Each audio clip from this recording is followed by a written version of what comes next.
Well, let's see if we can find out.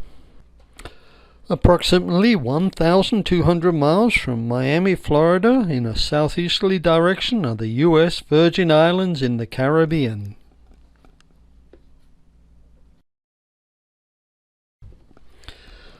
Within these islands, located just 2.5 miles from Red Hook on St. Thomas and 1.5 miles from Cruz Bay on St. John, is Lovango Key. Lovango Key is a small island. It's only 118 acres. It rises to 255 feet above sea level at its highest point.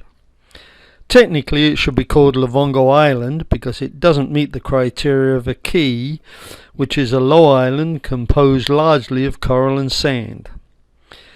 However, we're not here to try and change its name. We're here to show you around a very special place called the Love Shack.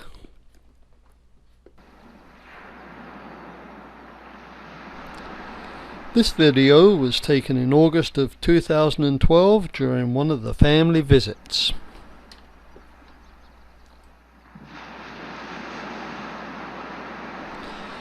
I'll begin with a look around the main building. As you look over its floor plan, I'll tell you a little bit about its history. In 2002, Wally and Tony Leopold moved to Lovango from St. John. They lived in a tent while they made the small cottage on the property livable. They then moved into the cottage while they began to plan and eventually build the Love Shack. Their 2,100 square foot dream house was completed in 2004 and is totally off the grid, sustained by the wind, sun and sea. And if Mother Nature does not cooperate, there are a couple of diesel generators. More about this later. Because of failing health, the Leopolds moved to Florida in 2008 and rented the property. Then in January of 2011 they sold it to the Ellermans. 10 months later, Corey purchased the property with the plan being that he and Billy will eventually make this their permanent residence. As I walk up the steps, I'll pass along some information about the material that was used in its construction. The frame of the house and the beams that support the 27-foot ceiling came from the 1902 loosened cut railroad trestle which at one time spanned the Great Salt Lake. The hardwood floors are from reclaimed wide plank pine from Vermont, and the kitchen and veranda floors are remnants of demolished old Chicago buildings. The toned and grooved ceiling is pickled southern pine and it has a green tint that contrasts with the white walls and the timber framing. The stones, shells and sea biscuits that adorn the building came from the island. As you enter the house through the main door, you're greeted with two interesting chairs made from antique Australian fence posts. Turning left, you go into the veranda with its beautiful views of Pillsbury Sound and the Windward Passage.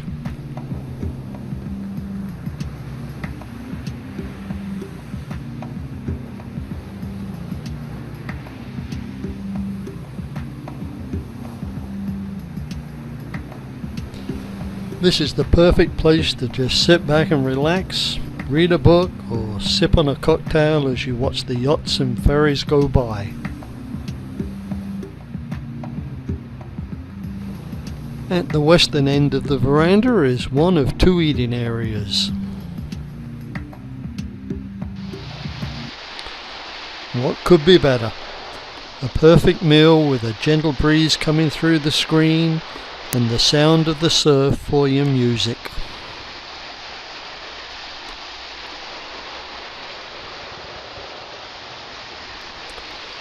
Now it's time to have a look around the family room and lounge area, or as it's sometimes called, the Great Room. This video clip was taken from the loft.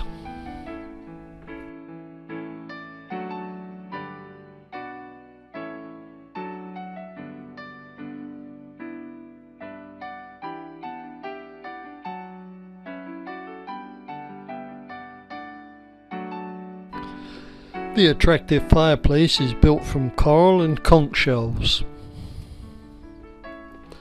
In addition to satellite television, there is Wi-Fi access to the internet.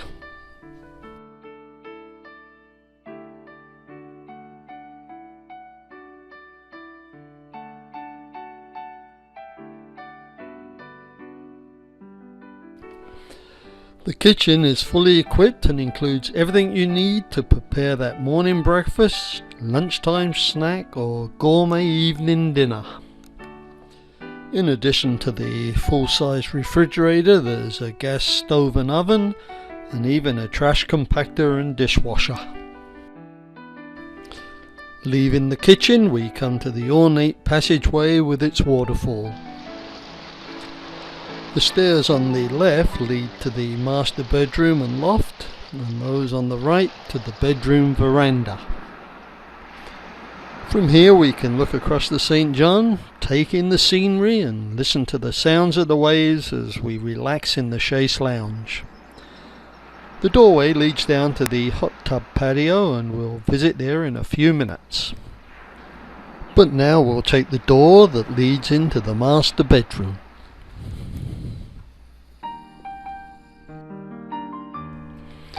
It has a satellite TV and is air conditioned.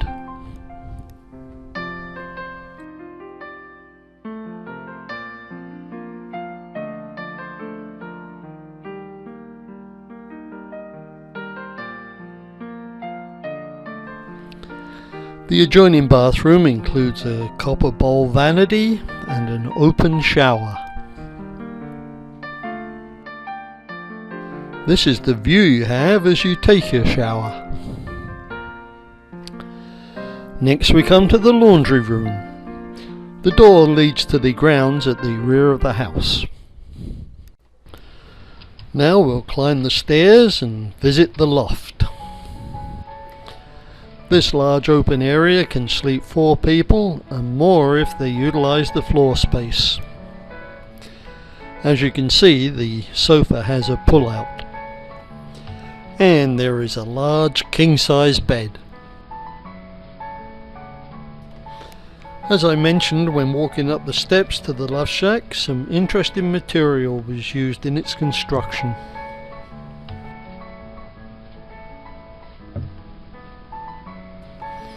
I mentioned earlier that the hot tub patio can be reached from the master bedroom veranda. You can also get to it from the main steps that lead up to the house. The steps lead down to the beach and a beach bar that we have nicknamed Drink and Go. We'll visit there at the end of the tour. Now it's time to have a look around the cottage. It was built in the 1980s by a former owner, Rob Gawley. It was described as the greenest house in the nation by one newspaper. It survived multiple hours of pounding surf from Hurricane Hugo, which devastated the island in 1989.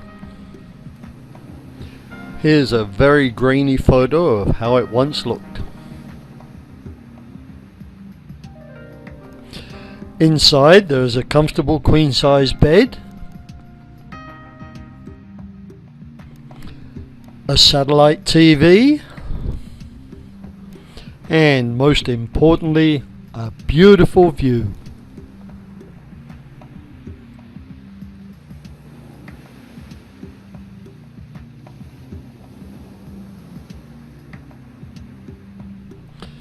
Leaving by the garden patio door leads you to the outside toilet and shower and the separate kitchen. The toilet and shower are just a few yards away along the garden path, and this is the view you'll have as you rinse off the suds. The kitchen has a gas oven and range,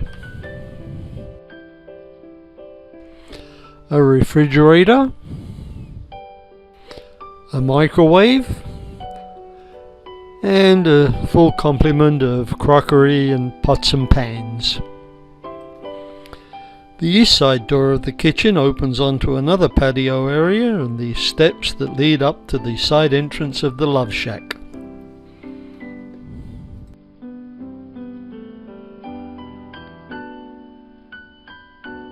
At one time, the ornate railway cart was used to haul groceries and goods up from the dock to the kitchen. In addition to the cottage and the love shack, there's another building we'll have a look around. Inside here we find the workshop.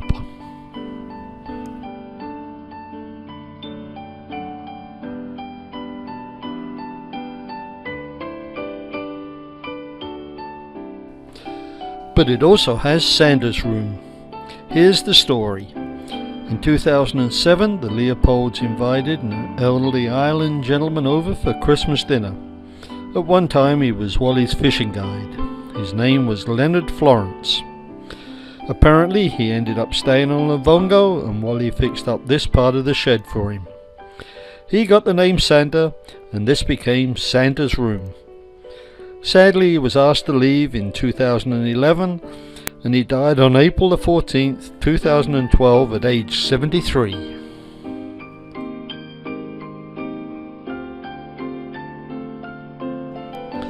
I mentioned earlier that the property is totally off the grid. Here are a few facts. The electric power comes from a wind generator and an array of solar panels that provide direct current to a bank of 3,200 amp hour 24 volt storage batteries. Then two 4 kilowatt inverters convert the stored direct current into alternating current for the lighting, refrigeration, ceiling fans, etc. There is an 18,000 gallon cistern under the love shack and a 2,000 gallon cistern under the cottage that store the rainwater. If the water levels fall too low, there is a reverse osmosis system that can produce up to 75 gallons of desalinated seawater per hour. If the sun and wind don't cooperate, there's a 21 kilowatt diesel generator that kicks in, and this is backed up with a 7 kilowatt generator. Finally, there's a multi-flow septic system that aerates and treats sewage to 98% purity. This results in grey water used for irrigation. This building is the control center with all the monitoring equipment. And these are the storage batteries. Well, that's the end of the tour. Now we'll take a stroll along the beach for a few yards to drink and go for a beer and say goodbye.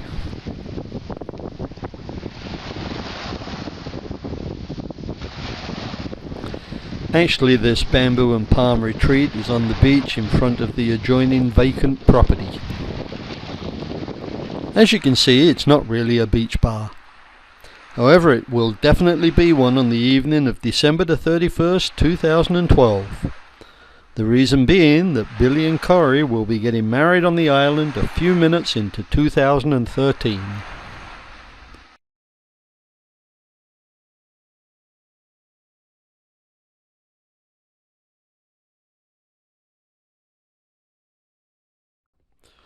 August the 4th, 2012. The family leaves Reno and heads off to Lovango Key. For those that don't know us, here are the cast of characters.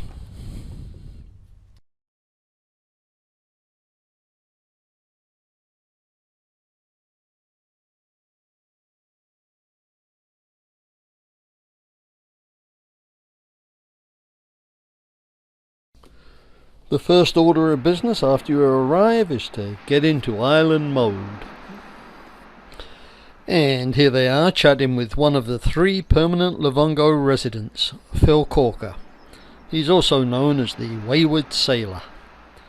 Phil's an ordained minister and will be marrying Billy and Corey on January the 1st, 2013. Another Lovango resident is Dan Boyd. We think of him as the Mayor of Lovango.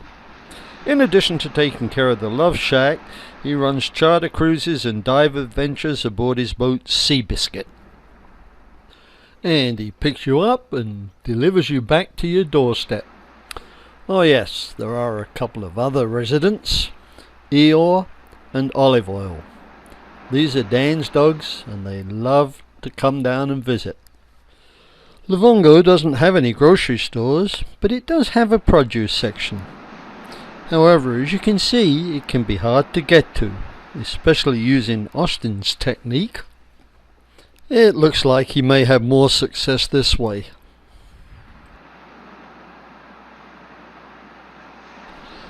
Well, he did get his coconut, and now Rachel is getting it ready for lunch.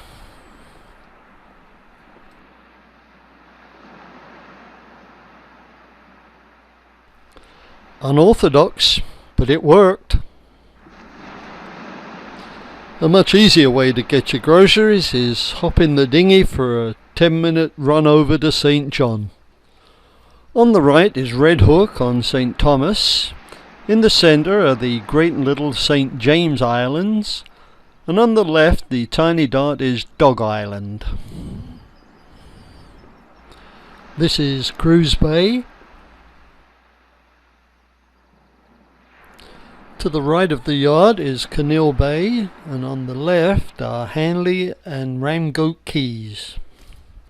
Way in the distance are Trunk and Cinnamon Beaches. We don't get a lot of visitors on Lovango, but a regular drop-in is Spot the Pelican.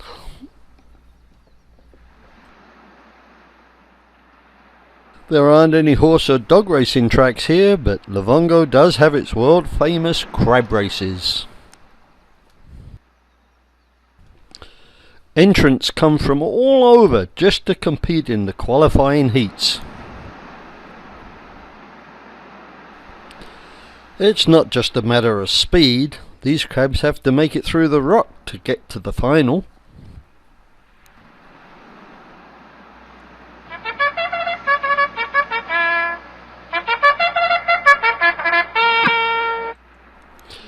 In 2012, 12 super crabs qualified for the Lovango Grand National.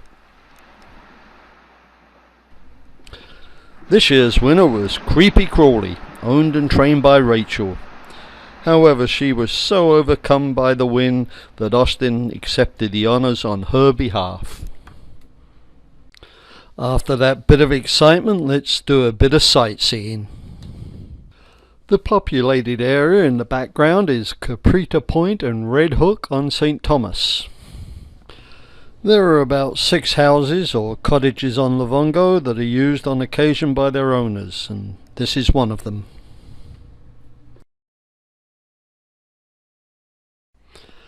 The house in the saddle above the Love Shack is Dan's place. And the one with the large balcony is Phil's house. This is the spectacular view from the centre of the island. It was a bit of a challenge for us to get here. We had to bushwhack through lots of prickly bushes and cacti. The Knoll is the highest point on the island, 255 foot above sea level. A less strenuous activity is taking a stroll along the beach to look for treasures. Pat's found a sea urchin. It's got a very pretty shell. It's all colours. He's not doing very much now. He's either asleep or dead. We're going to make another shopping run, this time to St. Thomas. Can you guess why we gave the boat the nickname Pump and Go? More about this in a minute. Okay, we're fully inflated and on our way.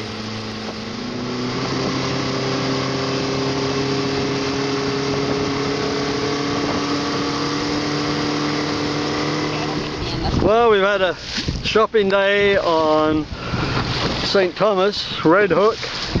Picked up some groceries and a few things for the wedding. Had a nice meal at, where was it? Molly Malone. Molly Malone's. Molly Malone's right there. Molly Malone's right over there somewhere.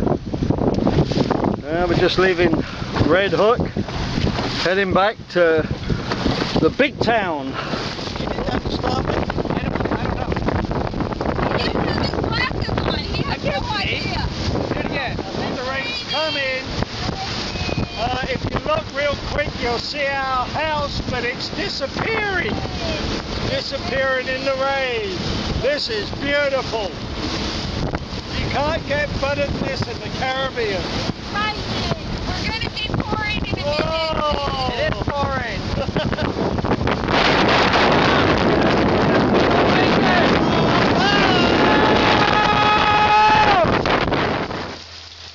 My apologies for that bit of theatrics. We did get caught in the squall, but made it home safely. Here's the story on the boat. Before we arrived, Alison, who lives with Phil, had a mishap with her boat and put a hole in the yellow banana. As you'll see, it's going to take more than a patch to get her afloat again.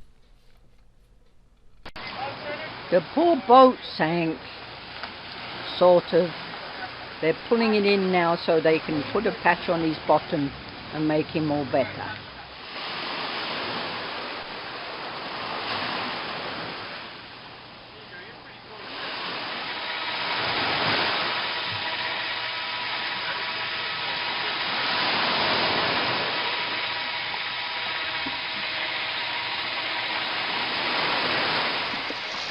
And now we have Ray Ray pumping up the yellow banana, or its new name is Pump and Go. There, come on Ray, keep going, it's coming up. It's working! The plan is to put a bladder in the aft compartment and have her seaworthy before the end of October.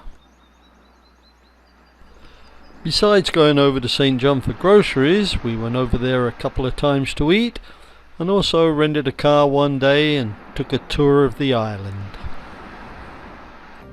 Here are a few shots we took while in Cruise Bay.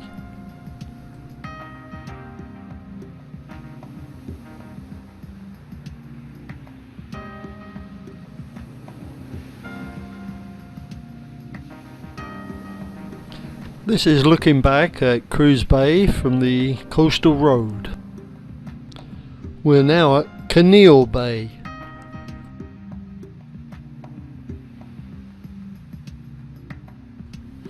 You can just about make out the Love Shack across the Windward Passage. The two small islands are Manly and Ramgoat Keys. Pat and I have camped at Cinnamon Bay a number of times, and this was our favourite tent site. Little did we know in those days that we had a view of the Love Shack. The reason we kept returning to Cinnamon is because it has one of the best beaches in the Caribbean. So I've got to turn around. You want my feet too? But mine goes in Cinnamon Bay water like that. Mine still goes in Cinnamon Bay water like that. On our way back from St. John, Monday night, last Monday on the island. You may have noticed that our beaches are not quite like Cinnamon Bay's. What's interesting is that every time a tropical storm or hurricane comes through, it changes. Sometimes it's sandy and sometimes it's rocky. Well, it looks like a perfect day to get the kayaks out and explore some of the coast. But you should always be prepared for Mother Nature making a delivery of our water supply. Snorkeling in front of the Love Shack is fairly good, but much better on the eastern and western points of the island. We came across this queen conch a short distance from our jetty. They can live up to 40 years, reach a maximum length of 12 inches and weigh up to 5 pounds, so this one was definitely mature. Queen conch are prized for their edible meat and attractive shell, But we did the right thing and returned Corky the Conch to his natural home. I, the Duke of Manly, hereby declare that Corky the Conch, reprieved of becoming a conch critter, and will spend the rest of his natural life roaming the seas of Lovango Key.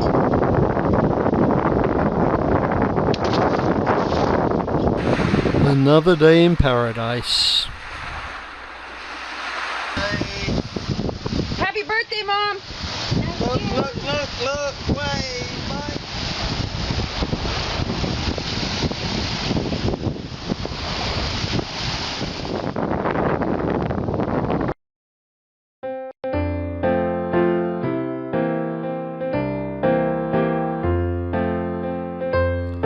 We celebrated Pat's 77th birthday while we were on the island.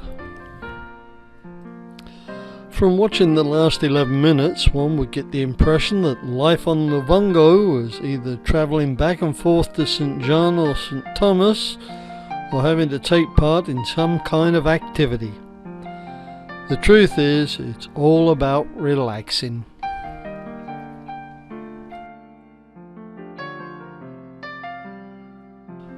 Relax on the cottage deck while having that morning cup of tea or coffee. Relax in the Love Shack veranda while reading a book. Relax on the beach while having an afternoon cocktail. And relax in the evening and watch the stars come out.